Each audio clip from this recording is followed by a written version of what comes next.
গানটা তুমি স্টেজে গাও আমি হ্যাঁ, দেখি। আমি গাই, প্রায়ই গাই গানটা। এবং দেখা যায় কোনো মেয়েদের কলেজে গেলে বা রাইট। স্কুলে গেলে এই গানটা খুব রিকোয়েস্ট আসে এবং পছন্দ। তখন এই গানটা গাওয়া হয়। আমি ছোট করে একটু শিওর শিওর। শুনিয়ে দিচ্ছি। হ্যাঁ, তোমায় দেখে মনের ভেতর জাগলো ইমোশন, আমি প্রেমে পড়ে গেছি ওগো গো জেন্টলম্যান, বাহ।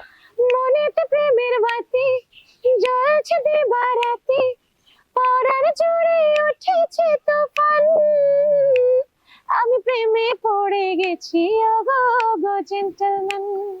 বাহ, দারুণ দারুণ দারুণ। Thank you, thank you. থাকে না একটা সুইং আছে, সুন্দর একটা সুইং আছে, দোলা আছে। এনিওয়ে, দীপা, তোমার এমন কোন স্বপ্ন আছে যেটা এখন পর্যন্ত পূরণ হয়নি?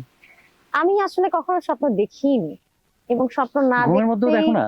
আম, না, ঘুমের মধ্যে আমি একটা স্বপ্ন বারবার দেখি। সেই স্বপ্নটা হচ্ছে যখন আমি অসুস্থ হই, আমার জ্বর আসে বা কিছু হয়, তখন আমি একটা ভয়ঙ্কর স্বপ্ন দেখি। সিগন্যাল পাও? হ্যাঁ, সেই স্বপ্নটাই আমি, ওই একই স্বপ্নটাই আমি যখনই অসুস্থ হই তখনই দেখি। হ্যাঁ। এর ব্যতীত আমি আসলে আমার লাইফে কখনো থাকে না যে স্বপ্ন একটা দেখিনি লক্ষ্য বা থাকে না যে এটা আমি এরকম আমি কখনো কোনো চেয়েছিলাম। কিছু প্ল্যান করিনি। তার কারণ কি, প্ল্যান করলে না আসলে সেই পর্যন্ত পৌঁছানো সম্ভব হয় খুব না। বেশি কারণ প্ল্যান আমরা করলে যখন হয় না। চাই তখন তো আমরা মন ভরেই চাই, রাইট মানে সবচেয়ে ভালোটাই কিন্তু চাই, ভালোটাই কিন্তু সবচেয়ে ভালোটা না পেলে তখন তো মন খারাপ হয়। রাইট। তো আমি কখনো প্ল্যান করিনি। এই যে না চাইতেই আমি একজন শিল্পী হয়ে গেলাম এবং এত মানুষের ভালোবাসা ভালোবাসা পেয়েছি। পাচ্ছি। একটা সাধারণ মানুষ তো আসলে এত মানুষের ভালোবাসা পায় না। তো সেই জায়গাটা থেকে আমি মনে করি যে আমি খুব ভাগ্যবতী। আর প্ল্যান না করে যদি এত ভালো কিছু হয়েছে, তাহলে সামনেও থাক না, আনপ্ল্যান থাক সবকিছু, আরো রাইট ভালো রাইট। কিছু আসুক। না, আমার আমার আমার ক্ষেত্রে এরকম হয় যে মানে খুব বেশি প্ল্যান করলে না সেটা ভালো হয় না। হুটহাট একটা করলাম, এটাই বরঞ্চ ভালো হয়। এবং এত স্বপ্ন দেখিও না।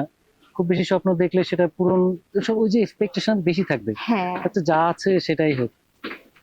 ছোটবেলার এমন কোন স্মৃতি তোমার মনে পড়ে যেটা এখনো, হতে পারে সেটা দুঃখের, হতে পারে সেটা খুব বেশি আনন্দের, মনে পড়লে এখনো তুমি হাসো মনে মনে, এরকম কোন স্মৃতি?